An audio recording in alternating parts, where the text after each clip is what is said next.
GuitarLessons.com, the #1 name in guitar lessons online.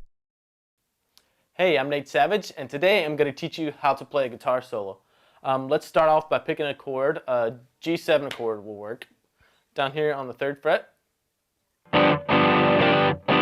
So if we know what chord we're dealing with, that narrows down our choices for our scales that we're going to use. Let's use the blues scale, since that's pretty easy and pretty fun and pretty useful at the same time.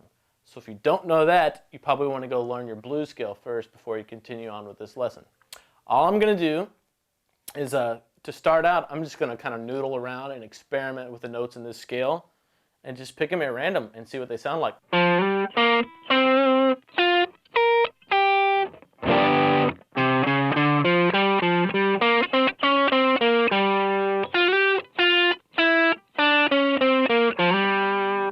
So all I was doing was mixing up the notes of the G blues scale. And when you're first getting started soloing, that's all you need to do. You need to experiment with what scale fits over a certain chord, in this case, a G7 chord, and the blues scale, the G blues scale. Play with those notes and get really familiar with what they sound like.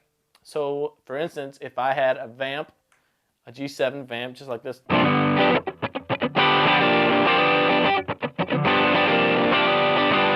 I know, just from experimenting with this scale, that this is a G note right here, and if I slide up from the 3rd fret on my D string to that G right there, then I'm going to get this particular sound.